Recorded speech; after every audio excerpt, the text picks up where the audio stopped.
Imagine this: you've climbed out of the deep pit of debt, you're finally breathing easy, and life feels manageable again.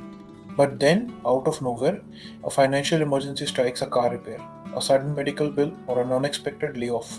Without realizing it, you're reaching for that credit card thinking just this once. And before you know it, you're right back where you started. Sound familiar? You're not alone. The truth is, avoiding debt isn't just about paying it off, it's about learning how to stay out of it for good. In today's video, I'm going to give you a complete, step by step guide to help you break the cycle and build habits that keep you financially free for life. Stay with me because this isn't just advice, it's your roadmap to financial peace of mind. Let's start with the foundation: building a strong emergency fund. Life is unpredictable, and it's often those unexpected moments like a broken water heater or a sudden hospital visit that pull people back into debt. Without a safety net, it's easy to fall into the trap of borrowing. So, how do you create this fund? Begin by setting aside a small, realistic goal, maybe $500 to $1,000. Over time, aim to save 3 to 6 months of essential living expenses. Treat this fund like a lifeline.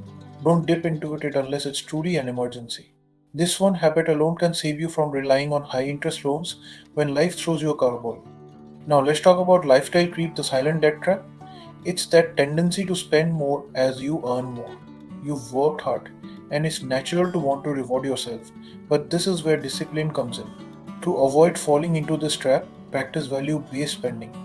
Ask yourself, does this purchase align with my financial goals, or is it just a fleeting want? By being mindful of where your money goes, you can enjoy life without putting your financial health at risk. Next, we have debt creeps, dangerous cousin: credit cards. Let's be honest, credit cards can be both a blessing and a curse. They're convenient, they build credit, and they offer rewards, but they also come with one of the highest interest rates in the financial world. If you're going to use them strategically. Limit your spending to things you can afford to pay off in full each month. Better yet, treat them like debit cards. Don't charge anything unless the cash is already sitting in your account. And if you've struggled with credit card debt in the past, consider going cash only for discretionary spending. Physically handing over cash can make you more mindful of your purchases. Another critical piece of this puzzle is tracking your finances like a pro. You can't manage what you don't measure. Set aside time weekly, bi weekly, or monthly to review your income, expenses, and savings. Use budgeting tools or apps like Mint, Inab, or even a simple spreadsheet to understand where every dollar is going. By keeping an eye on your financial health, you'll be able to catch overspending or bad habits early before they spiral out of control. Think of this as your financial checkup. A little effort now can save you a world of stress later. But here's something most people overlook: the importance of saying no. Whether it's a friend asking for a loan, a family member suggesting an expensive trip, or even your own temptation to splurge, learning to say no is one of the most empowering things you can do for your finances. Remember, it's not about being stingy, it's about prioritizing your goals. Politely but firmly decline, and remind yourself that your future financial stability is worth the temporary discomfort. And lastly, we have investing in your financial education. Knowledge is power, especially when it comes to money. The more you learn about budgeting, saving, and investing, the more confident you'll feel in your financial decision. Read books like The Total Money Makeover by Dave Ramsey or Rich Dad Poor Dad by Robert Kiyosaki.